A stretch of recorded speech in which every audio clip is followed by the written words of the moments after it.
kita kelas WDK bukannya kita bahas tentang apa sih namanya yang kemarin itu? Kalian tahu nggak?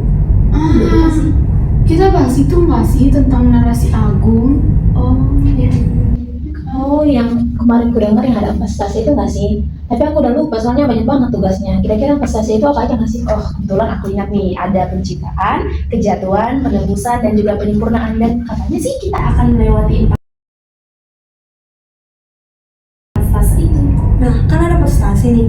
Terus umat manusia sekarang ada di stasiun keberapa dong?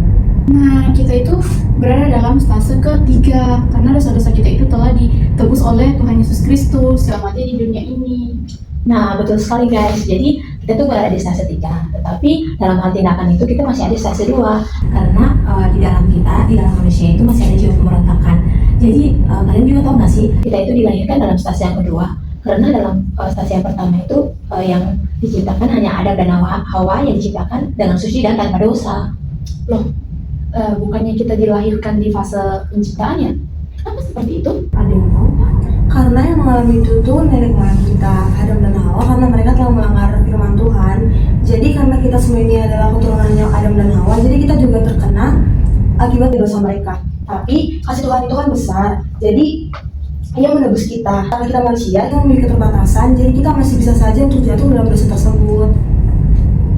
Kalau begitu, apa aja sih ciri-ciri orang yang hidupnya dalam puja Tuhan? Kita yang udah jatuh dalam dosa yaitu kita manusia yang tidak pernah berbuat baik, kita berhati gelap, kita sudah mati rohani dan kita tidak pernah mencari Allah.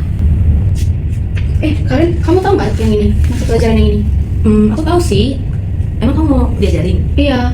Oh, kalau mau diajarin sih kayaknya sekarang nggak bisa deh, soalnya aku mau kumpul sama temanku. Nanti kalau ada waktu aku ajarin ya.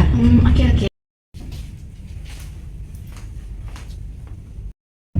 Wih, udah keluar nih nilai proposal. Wah, bagus banget punya aku. Ini pasti karena usaha aku sendiri. Aku kan udah capek-capek belajar. Ya pantas lah aku dapat nilai bagus. Kalian, kamu nggak ikut ibadah nanti loh? Kalian nggak bisa deh, soalnya aku nggak hari itu. Jadi kamu nggak bisa ya? Dan kali ikut ya? Yang lain ya? Kalau gitu kan kata kamu kita berada di fase ketiga. Terus kenapa sih Tuhan mau menebus kita padahal sudah jelas kita itu memberontak Dia? Karena Tuhan itu memiliki kasih Tuhan itu tidak terhingga, bahkan sebelum kita di dunia ini Tuhan sudah mengasihi kita. Jadi karena kasih Tuhan yang sangat besar itu, Tuhan rela menanggung segala dosa kita agar kita terbebas dari dosa-dosa yang telah kita perbuat itu. Oh begitu. Lalu kapan kita berada di stase keempat? Nah, stase keempat itu adalah stase penyempurnaan. Jadi yang perlu kita ketahui yaitu yang sempurna itu cuma Tuhan. Jadi kita akan menunggu kedatangan Tuhan yang kedua kalinya, dan yang di dalam Tuhan itu akan diseleksi lagi. Karena Alkitab pernah mengatakan bahwa banyak yang terpanggil tapi sedikit yang akan terpilih. Bagaimana ya Tuhan menyeleksi orang-orang yang dipilihnya itu? Kalian tahu nggak ya?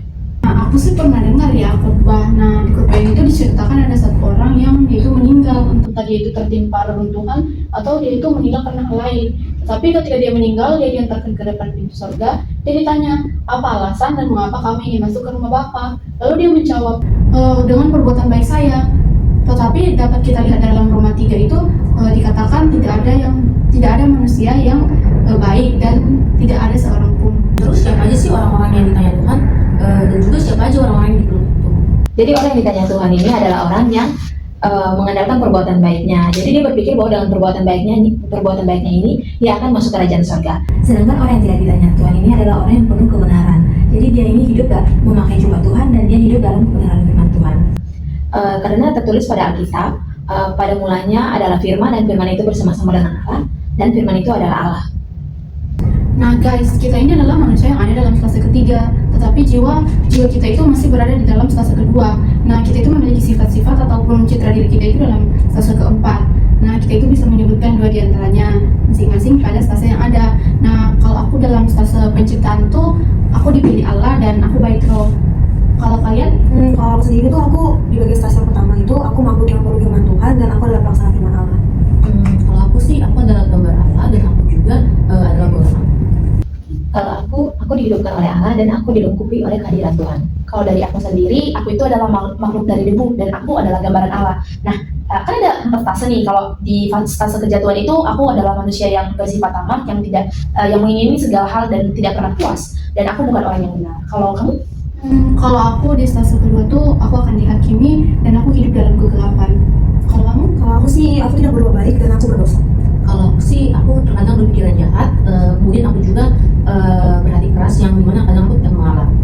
Kalau aku dikandung dalam dosa dan aku juga berhati keras. Terus di stasi yang ketiga yaitu penebusan. Kira-kira kalian apa kalau aku sahabat Kristus dan aku diampuni oleh Allah? Kalau aku sih, aku itu baik Allah dan aku itu sahabat Kristus. Kalau aku sih, aku anak Allah dan aku ditebus Kristus. Kalau aku diampuni dosanya, dan setelah aku diampuni dosanya, aku mendapat kasihnya. Kalau aku sih, aku adalah anak Allah dan juga aku sudah ditebus oleh Kristus. Kemudian untuk stasi yang terakhir itu kan penyempurnaan. Nah, kalau aku sih, aku sudah diselamatkan oleh Kristus, kemudian aku juga sudah disempurnakan olehnya. Nah, kalau kalian tuh di mana?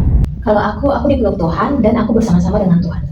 Aku sih, aku tinggal bersama Tuhan dan aku telah diselamatkan. Kalau kamu? Aku dekat dengan Allah dan aku juga bersama dengan Allah. Kalau aku sih, aku disambutnya dan aku bebas dari hukuman. Nah, guys, jadi terkait yang orang yang berada di stasi 4 ini, agar kita tidak menjadi seseorang yang ditanya sebelum masuk kerajaan surga, maka kita melakukan perbuatan baik itu jangan mengandalkan diri kita sendiri, tapi mengandalkan kekuatan Bapa. Kita menjadi orang yang benar, yang akan dipeluk Bapa di dalam kerajaannya. Kita kan manusia yang tidak sempurna, maka kita butuh seseorang atau suatu hal yang akan menguatkan kita. Maka kita butuh yang sempurna itu, dan yang sempurna itu adalah Tuhan. Di sini aku boleh bacain buat kalian, kita dapat berdoa dengan menyebut nama Tuhan. Ya, nama Tuhan ini memiliki arti luar biasa seperti El Gibor adalah Allah yang perkasa, Yahweh Jireh adalah Tuhan yang menyediakan, El Shaddai adalah Allah Maha Kuasa, Yahweh Nisi adalah Allah Panjiku, dan Yahweh Shalom adalah Allah sumber damai. Masih banyak lagi ya, tapi nanti kita akan bahas lagi doa Swedika. Ternyata sangat indah ya guys.